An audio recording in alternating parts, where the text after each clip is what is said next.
Stephen Stimbolia, one of my lawyers, put it, they were trying to take a blowtorch to the First Amendment.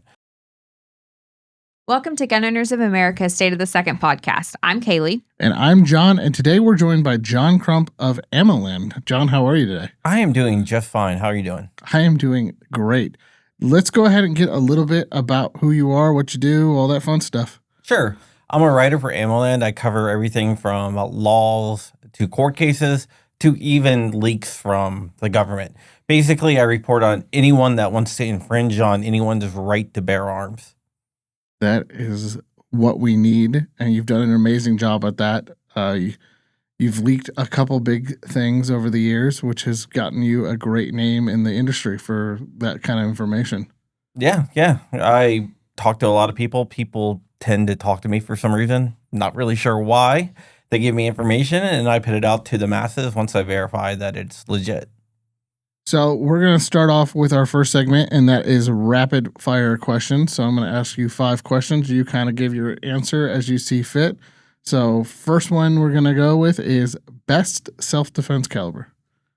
I actually carry 9mm. I think that's the perfect balance between stopping power and capacity. I know a lot of people say 9mm is not powerful enough and you should go with 45.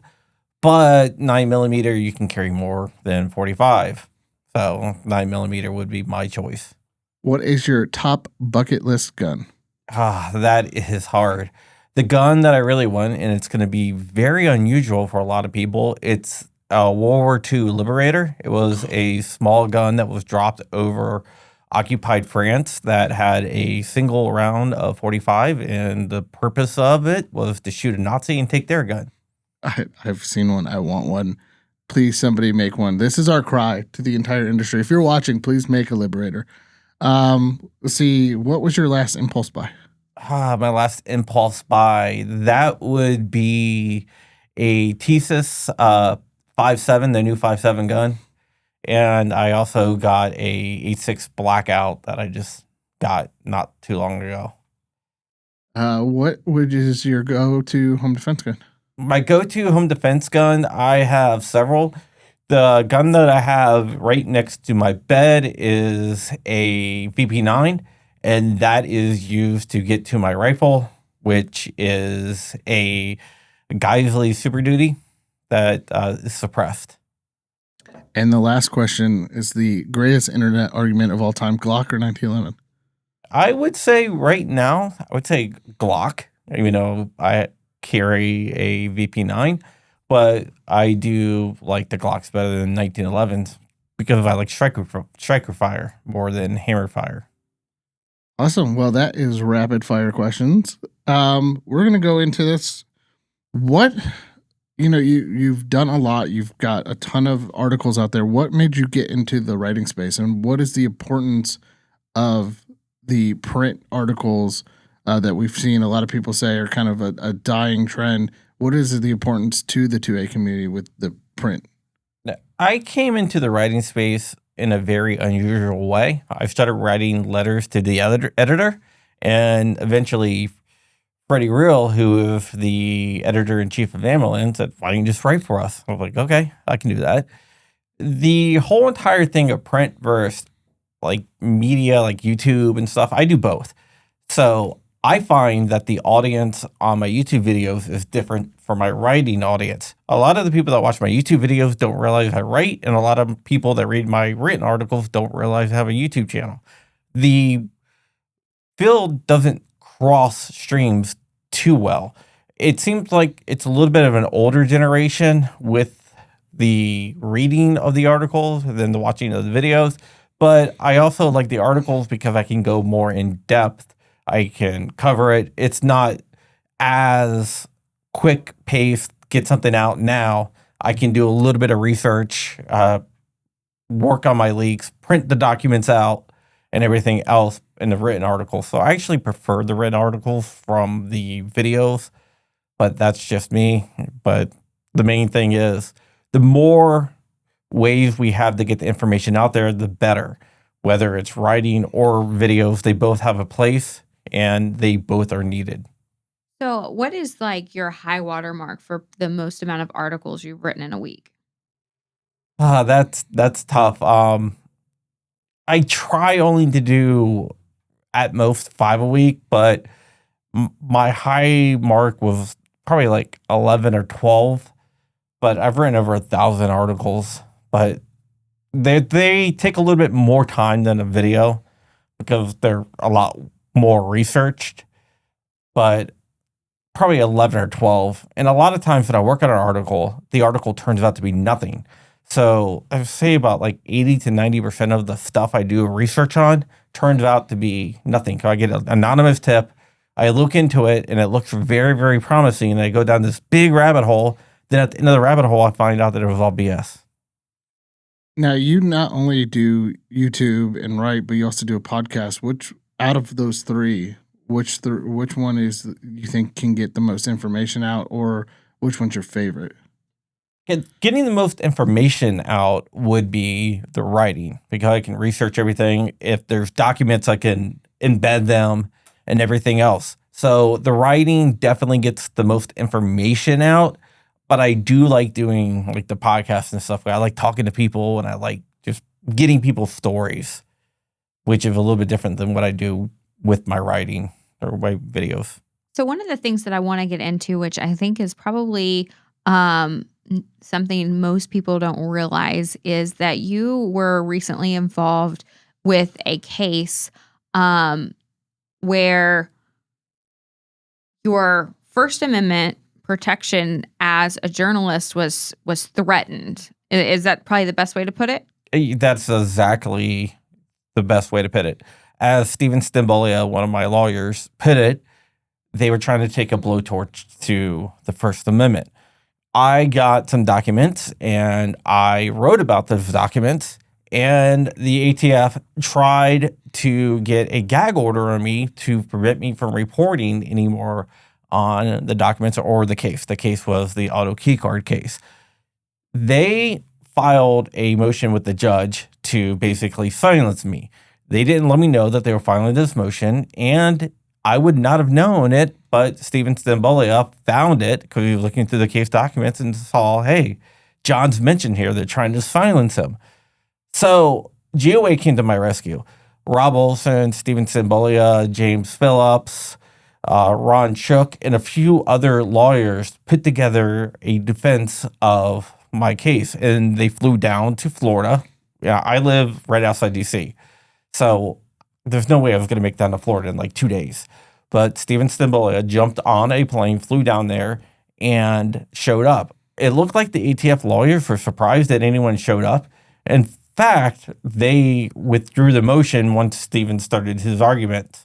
And the lawyer that actually filed the motion, she didn't even testify or say anything at the case. It was her boss. And when the judge wanted to speak to her, he was like, yeah, I don't think any good can come out of that, so we're not going to let her speak. Wow. So this was filed it's a federal court case. Federal court case, yes. In Florida. The Middle District of Florida. And so it was if they would have been successful, what would that have meant to not only the written communications that you put out and the articles that you write, but it was a complete gag order on all journalism. Yeah, it was mostly towards my videos because the lawyer, Laura Crawford Taylor, didn't like people saying mean things about her in the comments. So she tried to put a gag order on me to stop reporting on the case. So that would have affected a lot of people on YouTube. All the channels on YouTube, they would be able to go after.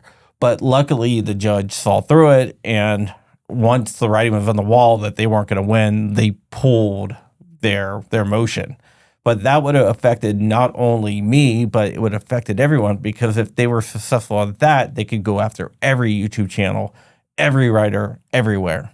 So was there any claim in this where they wanted to say that like YouTube citizen journalism didn't exist? Like what was this predicated? Obviously, like you write for an official publication, but they were directing this towards the YouTube channel. Yeah, they were definitely directing it towards the YouTube channel.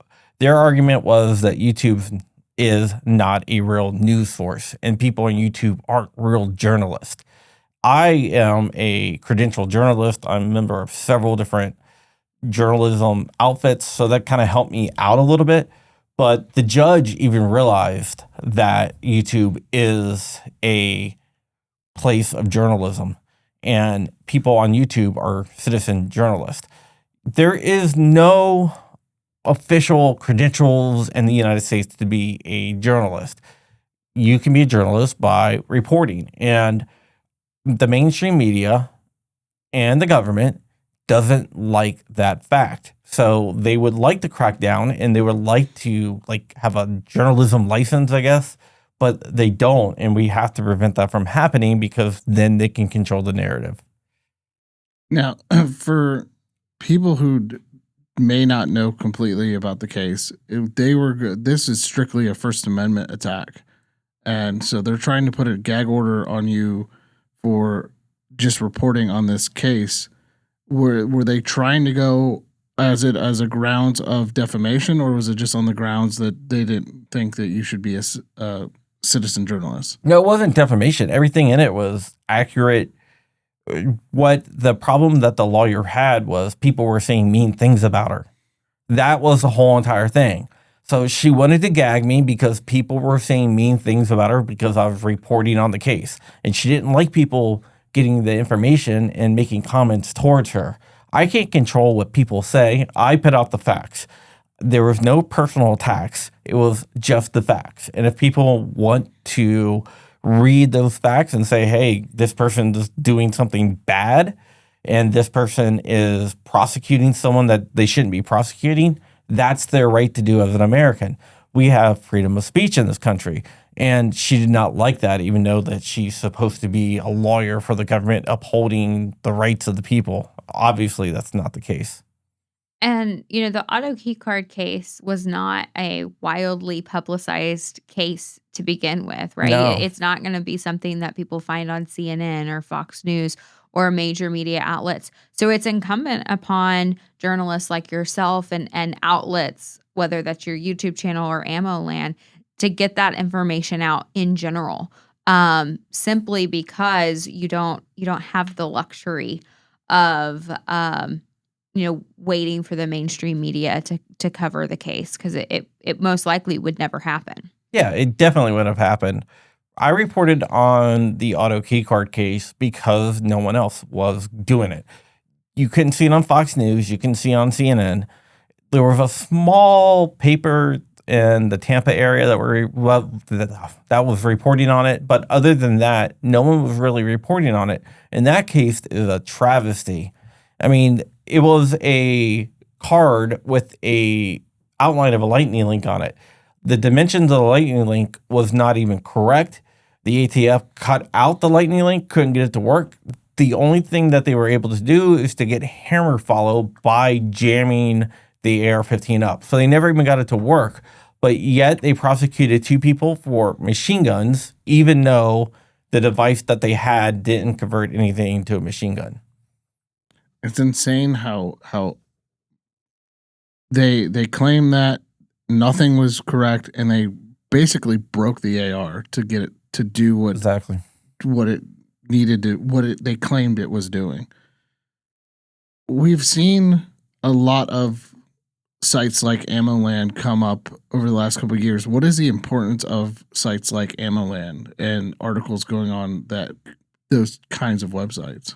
Well, the importance of AmmoLand is we report on a lot of stuff that you won't see in the mainstream media when it comes to firearms. The mainstream media is funded by people like Michael Bloomberg and other billionaires who don't really like guns. Where AmmoLand comes in at is we report on things like the auto key card case, and we publish links to leaks that we get that you wouldn't get on CNN or anything else like that, because it's not their narrative that they want to spin by releasing documents that make the ATF look bad. So that is where sites like AmmoLand and a few others come in to play, because we give the people information that they wouldn't get other places. Yeah, and I wanted to pick your brain on this. AmmoLand and other news sources, they are not claimed as mainstream media. Do you feel an attack from mainstream media calling you either a conspiracy theorist or a leakist or this isn't true? How do you combat those kind of attacks on things like that? Well, luckily, everything on AmmoLand we do is verified and re-verified. We probably have a better track record in getting things right than a lot of the mainstream media places. So luckily, we don't really get attacked as being conspiracy theorists as much as some other sites. In fact, we've been cited in the Wall Street Journal, New York Times, and other places like that. So we're not really dealing with that, but I have been called a self-proclaimed journalist and everything else by certain papers. Out of everything you've done, what has been your claim to fame? What was the one that like put you on the map? There's been a couple, both dealing with ATF.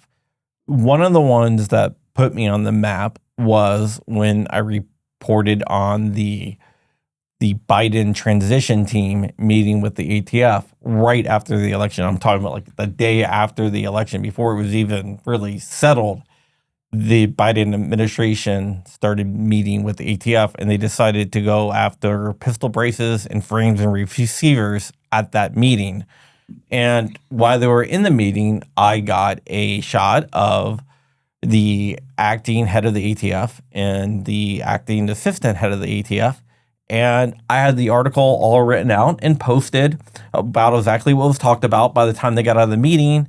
And it had their faces from inside the meeting sitting there meeting with the Biden transition team. So that kind of pissed them off a little bit. I see how that would make them a little mad. I know you do just when you get a leak, how much research and time goes into going, okay, I've got this information and now I need to verify every little piece. It's not like you can do this in hours. This probably takes days, weeks. Yeah, it does take days and weeks. And a lot of times, even though that you think that it's true and you're like, I'm 99.9% sure this is true, if I cannot verify 100% that it's true, I can't go with it. So the thing is, when you get a leak, then you start having to contact your other contacts to see if they can verify it. I go with about 3 contacts, so 3 independent contacts. So not like, okay, well, this other guy will vouch for me. It's like 3 unrelated contacts that I have to verify it. So I'll get the information. I'll look at it. Then I'll look through my Rolodex, which I keep up in my head. So ATF, don't hack my computer because it's not on there. I keep everything up in my head, memorize all the numbers, names, and emails and everything else. So I'll start contacting people. I'm not going to say hi, contact them. But I will contact them and say, can you verify this or can you look into this? And I have them look and verify that it's actually true or not true. And once I get enough, and it usually takes a couple weeks to go through everything, then I will write it up and put it out there, but not until then. What is the longest that you've had to work on a story? Oh, I've been working on a story for about a year right now. Wow. So, yeah. Sometimes they'll be fast. Sometimes it will take months. But right now I'm working on a story that I've been working on for about a year, and I'm still researching it. It's not ready yet, but it's getting close. What is the pressure as a journalist to from the time you get a leak to the time the article goes up? What's the pressure to be like that?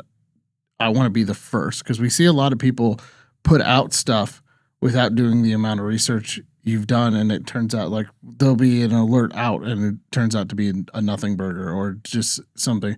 What is that pressure like keep the information and go, I got to do my research, or I want to be first to break this? Well, luckily AmmoLand and my philosophies overlap here.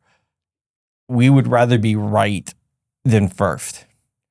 So I've had information where I was almost 99.9% sure it was true, and I could not get that final verification and someone else gets it and puts it out and it turns out to be true, but I don't feel bad because I couldn't verify it 100% until the story already broke.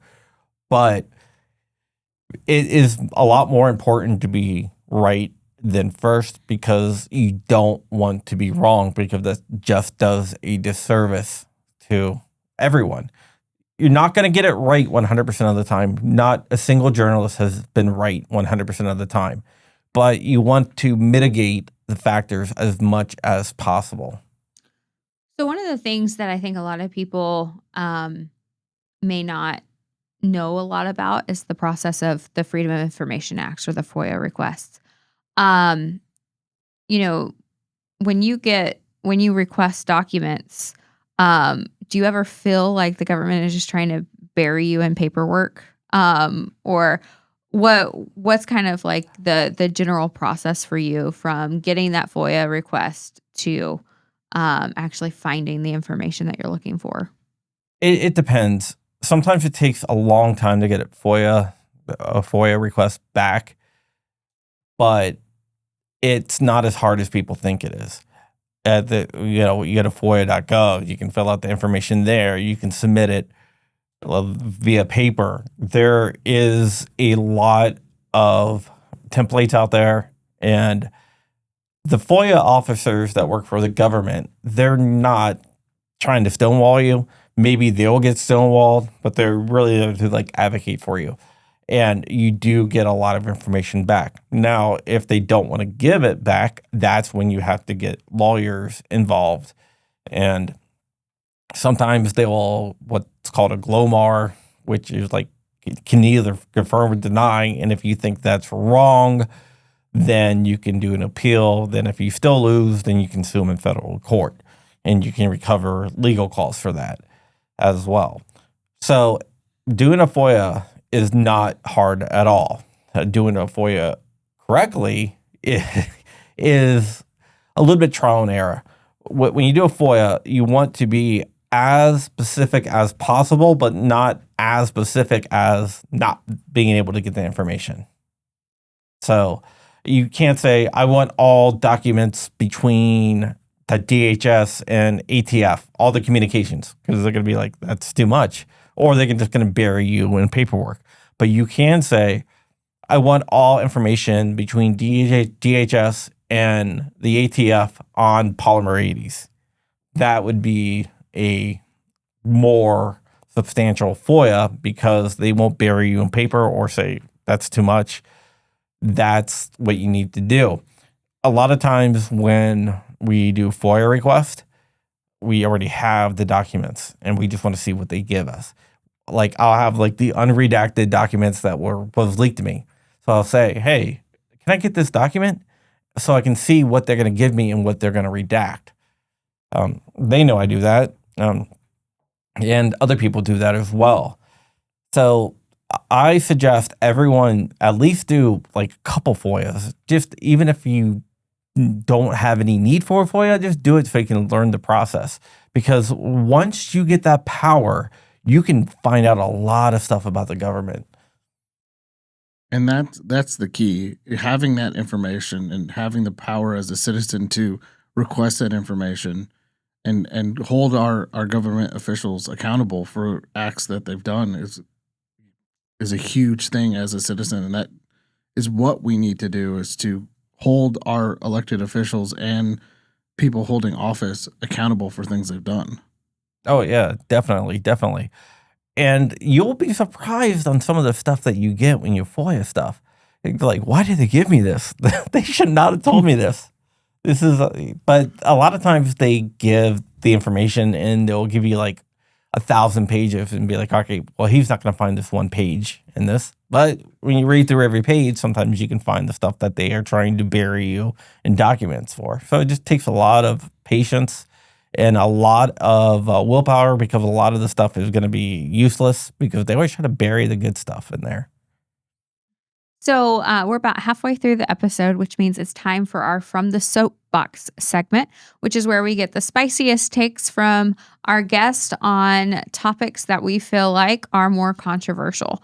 So in a world of suppression from Meta and Google and all of the other things when it comes to um, getting the word out as a content creator and as a writer, what are the ways that you feel like we as a Second Amendment community can improve on for our communications? Okay, we're going to be suppressed no matter what.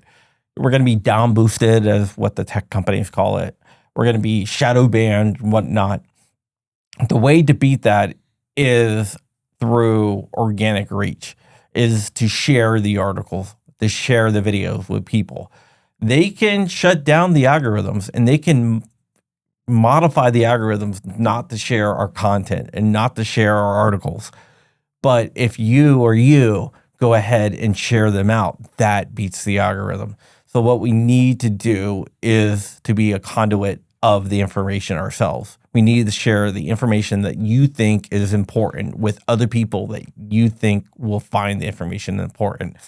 If we are each other's sounding board, we can beat the algorithm and we can beat the tech giants at their own game. And you have a significant background when it comes to big tech. Do you want to kind of dive into what you were in a former life? Yeah, in a former life, I used to work for Meta, which used to be known as Facebook. So I know what goes on behind the scenes, and I know the culture. Even though I hear the culture over at Meta is kind of shifting a little bit in a good way.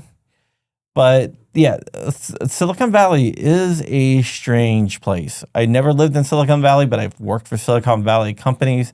And one of the things that I found from working at Silicon Valley companies is Silicon Valley is so far to the left that they actually don't realize that they're that far to the left. They're like, oh, I'm center, but anywhere else in the country, you're far left. But in Silicon Valley, you might be in the center. But I think that is actually changing. And a lot of credit goes to Elon Musk and X. Do you think I've heard, excuse me, I've heard stories of people working for Meta or working for YouTube who are very pro-gun, but they can't voice their opinion. Do you think that is what we're getting? We're seeing this culture shift because more people are realizing that the First Amendment and the Second Amendment are so closely related? Or is it just because there's just a culture shift completely? I think that there's a culture shift completely. There's always been a lot of people in Silicon Valley that are pro-gun. There's a lot of people that work for Facebook, even very high up, that were pro-gun. They didn't talk about it because they were afraid that they were going to get thrown under the bus. I never really, tried to shy away from it. In fact, on our internal message board when I was working there, they were talking about how to deal with hate speech. And my response was, hate speech doesn't exist. That didn't go over too well with them.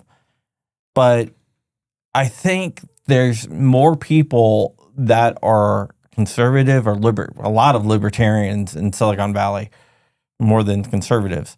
But they hit it. And now there's like a culture shift where they are thinking that they can come out as libertarian more now than ever before. And once again, it goes back to the whole X thing. Elon Musk is libertarian, and now people in Silicon Valley are realizing it's okay to come out being libertarian. And also, I think the Gen Z people coming into the workforce now, a little bit more libertarian than the millennials were. And do you think we'll get... Do you think there's a time in the next 5 years that we'll see less suppression of 2A content on platforms like Meta and YouTube? Meta and YouTube, maybe Meta, YouTube, I don't see it happening. I don't see it happening, but there's other platforms out there that are growing substantially, like Rumble, which really doesn't censor 2A content. I cannot see YouTube censoring 2A content, less I actually see YouTube going more into the censoring of content. What about Meta? Meta, it depends on who you talk to. I still talk to people over there. There's a lot of people pushing to open it up a little bit more over there internally. Whether they are going to be successful or not, only time will tell. But talking to friends I know that work at Google, it's a much smaller minority that are pushing to open up Second Amendment stuff than at Meta. Do you think now we've seen this suppression on YouTube, and we'll call it the second ad apocalypse that has been going on. Do you think that has a lot to do with the administration that's in charge and they're trying to cater to the current administration, or will we see that if there's a new administration that comes in? I think they're trying to cater to the Democrats in Congress more than the administration. If you look at the letters that all of these are being sent by like Blumenthal and Schumer and all those guys, they are the ones that are pushing this anti-gun narrative on Google. They're the ones that are pressuring videos to be removed from YouTube. So I think it is Congress. What we need is to have congressional people push back against that, because right now Google is a huge company. Alphabet is a huge company. Alphabet's the parent of Google. And what they are worried about is being broken up as a monopoly. They don't want to be considered a monopoly because the government's going to break them up. So they are willing to bend over backwards to do what these politicians in Congress want them to do to try to protect their bottom line. They're in Silicon Valley, people think that everything is very left-leaning, and it is. But there is capitalism in Silicon Valley like you wouldn't believe. Capitalism is the lifeblood of Silicon Valley, whether they admit it or not. And if they get broken up and the government says you're a monopoly, we're going to break you up, that's going to hurt their bottom line. So what these companies do is they try to protect that bottom line by giving in to the politicians that use their political pressure to enact policies. I mean, we've seen this suppression of stuff. We've seen lawsuits go through. Is there any point in time do we think that the suppression on Meta and Google will go away? Okay, right now there is protections built in to like Meta and YouTube and search engines that says they're not responsible for the content that their users upload. They are afraid of that going away. That's why they're doing all the censoring stuff, because there's always threats of taking that away so they can be sued. What I would like to see done is that they be considered like public utilities. Then they have to give everyone equal treatment. But the Section 240 protection, I think, or 230 protection, I think they are really worried about that going away, and they don't want to be sued by people and don't want to be sued by the government and stuff like that. So they are being overly cautious and censoring things. So really, there's kind of like two countering attacks where they want to cater to the government to avoid being broken up in a monopoly, and they're also wanting to make sure that they don't lose that protective status that they currently have and be considered a publisher. So where does that leave citizens and everyday people who are kind of fed up with the censorship and the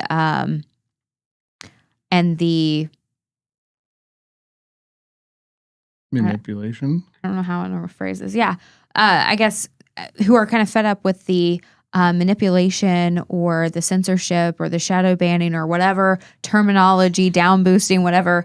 What are real ways that individuals can make an impact? Is that moving over to platforms like X and Rumble and abandoning them completely? Is it getting rid of your Gmail? Like what are the things that are actually going to be useful from a citizen's perspective. It's going to places like X and Rumble. The question is, are people really willing to do that? That's the big thing, because creators are on YouTube because that's where the views are. Creators are on YouTube because that's where they can get their message out.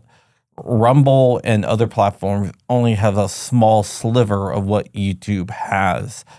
And people try to push people to Rumble all the time. It's just not very successful because everyone stays on YouTube, because not only is there gun content on YouTube, but it's their other content that they watch on there. If people start going to alternative platforms, I think that would be a wake-up call to Google, the YouTubes, the Metas, and maybe that will change their stance on issues because they see that they're losing market share. You got to remember, this is all capitalism. Yeah. So the silent majority, I guess, has to be a little more vocal. Yeah, definitely. The silent majority does have to be more vocal. Whether it actually happens or not, I don't know. I hope it does, but I can't say for sure that it will. And I can't say that I'm confident that it will. But I think it's going to get to a point where we're not going to have a choice. We're going to have to move. And this is a question I think we asked in an earlier episode, but by moving over to these platforms, does that give YouTube and Meta showing that they've won the fight and we're throwing in the towel and we're just going to move, or is that actually going to move the needle with them going, oh, we're losing all these content creators and users going over to these more free platforms? I think it's going to be the latter. I think if we prove that there's a market for it and they're going to lose out on those views, they will come around because they care about the bottom line. These are publicly traded companies, so they have to report to their stockholders. They might have ESG programs and everything else, but at the end of the day, the most important thing to publicly traded companies is the bottom line. Now, if they're losing a bunch of creators and Rumble starts exploding because all these creators are going to Rumble and people are watching on Rumble, then I think that would move the needle back in our favor. But it is going to take a Herculean effort of the people to say, hey, I'm going to check Rumble to see if this content's on Rumble before I watch it on YouTube. I'm not saying give up YouTube. I'm just saying check Rumble first, then go back to YouTube if you can't find what you're looking for. And how do we as a community do that? How do we get the virtue signaling or let people know, like, hey, let's go to Rumble, let's get this going? And we've seen this with other creators where we go, hey, let's go to Rumble, and before that it was let's go to Full 30, or before that it was Gun Streamer. Yeah, we've had these platforms pop up and disappear. What do we need to do this time that's different than what we've done in the past to kind of go, hey, now's the time to do this. Let's put our foot down. Let's take our march with our wallets and our money and our views and go over to these alternative platforms. Now, that's the $1 million question. I think Rumble is in a different place than Full 30 or Gun Streamer or any of those other sites because those are firearm centric. They only concentrated on firearms, where Rumble is more of an open platform. So you can find content of a bunch of different things on there, just not guns. You can find car content, political content, gun content. You can find all sorts of different content. And with places like Full 30 or Gun Streamer, I like both platforms, but they only concentrated on guns. And people want a one-stop shop. Now, getting people over there, that is the $1 million question. And if I had the answer to that, I would be doing it right now, but I don't. Well, I definitely feel like, education and just getting the word out. The reality is just like you mentioned before, the algorithm is not going to be with you if you're promoting against what it is that they want to hear. And so it makes getting the word out more difficult. But the best advertising and the best marketing has always been and always will be word of mouth. Oh, yeah. And so hopefully as more and more people come together and realize what's happening, we can see that greater movement transition to places like X and Rumble and other free speech platforms. But I'm going to give one last very spicy question, and we can pitch this around to everybody. But what, as a 2A community, are we doing wrong? And what do we need to fix? How I can answer this one. I think as a 2A community, we have a lot of apathy. And I think that is our biggest weakness there. People think no matter what I vote, no matter who I support, no matter what I do, nothing's going to change. They're still going to take away my rights. That is exactly what the anti-gun side wants us to think. They want us to think no matter what we do, we can't make a difference. And we have to realize that we can make a difference. The election's coming up. This is probably going to come on after the election. But if you look at the amount of gun owners not registered to vote, it's like 10 million.